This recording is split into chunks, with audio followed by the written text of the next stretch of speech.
What up, what up, what up, what up? I want to welcome everybody in real quick. I had to jump in with a quick little news flash.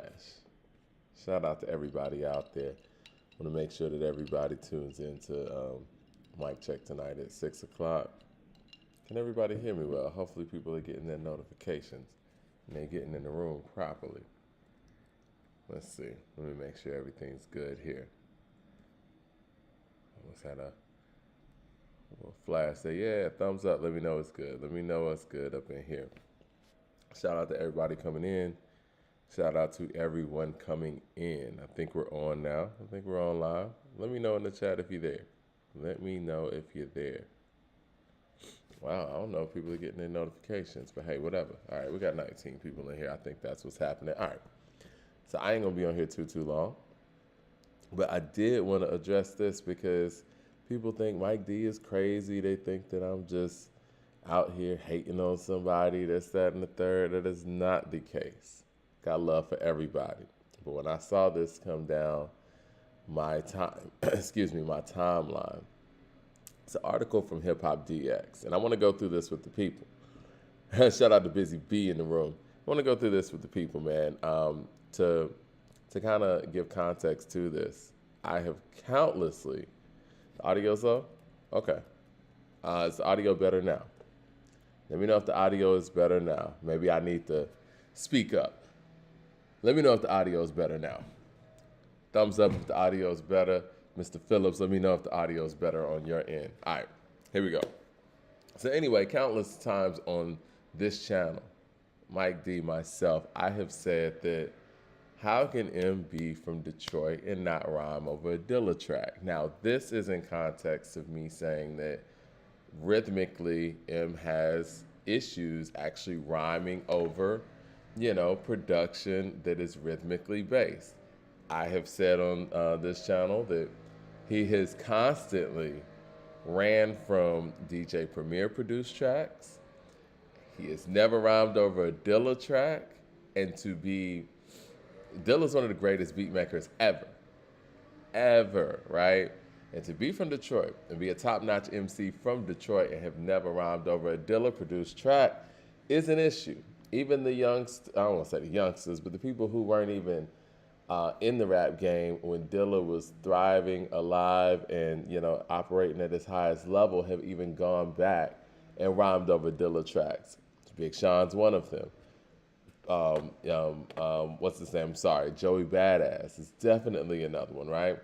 Mall7 with the super chat says, because M can't rap on that type of production. LOL. Exactly. And when you say that type of production, many of us look at what Dilla made and what Premier makes as basically the quintessential hip-hop style of production. And if you can't rhyme over a hip-hop style of production, how can you be a top-notch MC, right? That was one of my arguments. But anyway, when I saw this come down my timeline, I was like, you know what? I'm going to address this on the show tonight, but I wanted to go through it with the people so we can actually spend a little bit more time on it right now so people don't feel like I'm just going off the handle, right? Anyway, Hip Hop DX. They put out an article that says Big Sean tried to get Eminem on a J Dilla beat, but he turned it down. Whew. How do you turn that? Y'all have heard the stuff that Eminem rhymes over. How in the world did he turn down a Dilla track? Okay. So let me go through this article real quick. And I haven't really read this article too much. I think I went through it once. I wanted to go through it with the people. It says Big Sean once attempted to get Eminem to rap over a J Dilla beat, but the self-proclaimed rap god passed on the opportunity.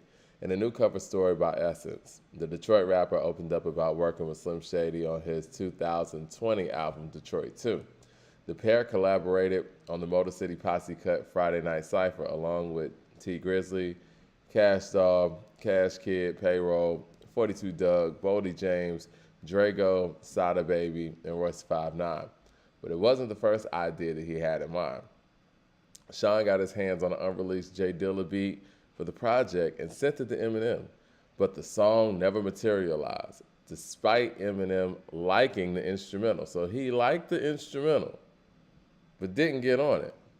That's interesting. That plays into some of the notions that I have, right? It says, it reminded me of an old Eminem, Sean said, of the beat. And when I sent it to him, he was like, man, I like the Dilla beat for sure. I get it. Okay. So that was his response. He said, when I sent it to him, he was like, man, I like the Dilla beat for sure. I get it. What does that mean? Okay. All right, well, let's get to the rest of the article. It says, this wasn't the only Dilla production that Slim Shady passed on.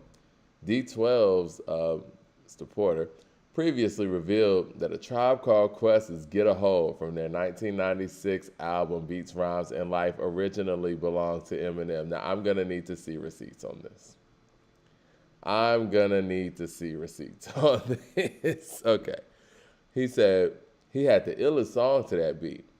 M had the beat before Tribe, and them had it. The producer told M's longtime manager, Paul Rosenberg, on the Paul Pod in 2022. Proof gave it to him. It was like, okay. All the people who could confirm this outside of Eminem, we don't really have them with us. That is Proof and J Dilla, right? Okay, I have problems with that, man. Yes, I'm a shout out to Leroy up there. Yeah, I had to check in with this one, Leroy. Thumbs up in the chat, man. Like and subscribe. You already know. Said Proof gave it to him. It was like, yo, I got to get some Dilla beats. What? He added. I don't know if he recorded it, but he wrote it because I remember him writing it, and I remember the song being ill as hell. The concept he had to it was crazy.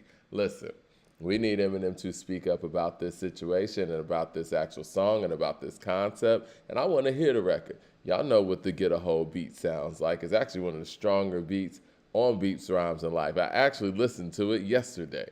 So I'm going to need some more people to not only confirm this, but I want to hear the song. Shit, the beat still lives.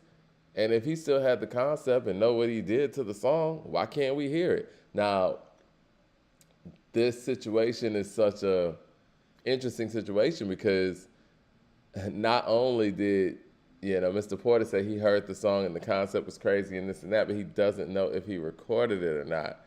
So that means he didn't record it. Let's just be honest. He did not record the song. They're talking about how great this, I don't want to say imaginary, but this mystery Eminem and J Dilla collaboration over Tribe's Get a Hold beat, how incredible it was. Let's hear it. And if we can't hear it like Mr. Porter heard it, in the studio, wherever they were, him just sitting there quoting it in a cipher, I don't know. I mean, I think that'd be great material for the new Eminem album, right? Let's West Savannah this thing. Like Outkast did with West Savannah, where it was something left over, re-recorded, do something to it, right? If this is really what it was. Proof told JD, that's J Dilla for the people who don't know, yo, M wants this beat. And it might have been another beat too. But that song, when we heard it on the Tribe album, we were like, oh man, but it's Tribe. What are you going to say? Come on, man. Mr. Porter added, Dilla told him a price, and I think that M was trying to get the money up for it or something because we were broke. Mind you, they would have got Slim Marshall. This was just before I Just Don't Give a Fuck. Big Sean, on the other hand, is no stranger to spitting over J Dilla beats. In January, he joined Bryson Tiller over the remix of Slum Village's Get This Money, one of my favorite beats, actually. He dropped bars over the reworked version of Farside's Drop for his Whole Time freestyle. Sean Don is currently getting ready for his sixth album this year, but only time will tell whether it'll include some Eminem or J Dilla, perhaps, a long-awaited collaboration between Detroit rap legends. It's not going to happen, guys. It's not going to happen. I don't think that song exists. And I'll get more into it on the live today when we go on at 6 o'clock. But if he was so hell-bent on collaborating with J Dilla at that time and you end up having a Mike feels vindicated. Nah, I mean, listen, a lot of the things that I say y'all think that I'm just hating, especially when it comes to M and Kendrick. But I'm really stepping outside of myself and my, trying to be unbiased and give a real opinion based on what I see. I saw a poll on According to Hip Hop on the Facebook page, and we're asking if Drake or Kendrick is winning right now. And the people that are voting for Kendrick in mass, and I think Kendrick's up maybe like 50 votes or something like that. Last time I checked, it's in the thousands, but it's delusional because it's like it's based on what? I think that we invest in artists so much that sometimes the fans just can't be honest about what's going on. And the honesty of this situation is the fact that Eminem has never rhymed over a J Dilla track. He's never rhymed over a DJ Premier track. And if you guys feel like that he hasn't had the opportunity to do so, you're fooling yourselves. The thing is, he just can't. And so, no, we're not going to hear him over a J Dilla beat. I don't believe that he really had Get a Hold first. I think that it was convenient for them to pick one of the dopest J Dilla tracks from that time period so that people could go look up this song who might not have heard this song before and be like, oh man, M was supposed to be on this. It's one of those stories that you can use for, for clicks on YouTube or whatever. I don't believe that happened because, again, after M got to the point where he could pay J Dilla, then why didn't he get any J Dilla production in 99, 2000, 2001, 2002? Why didn't that happen? Y'all from Detroit, it's Detroit love, right? I think he's tried to rhyme over Dilla's tracks, but it just didn't come out right because he can't rhyme over that stuff. He's clearly had the opportunity to rhyme over Premier beats. Never happened. He's not going to rhyme over, and I'm not even going to put other producers' names out there. But the hate is not in overtime. This is just real life.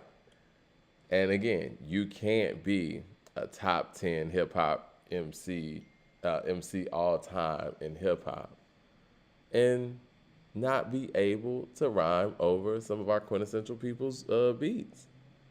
But let me get up out of here, man. Hit like and subscribe. I'm going to see y'all at 6 o'clock. And, man, enjoy the rest of your day for sure.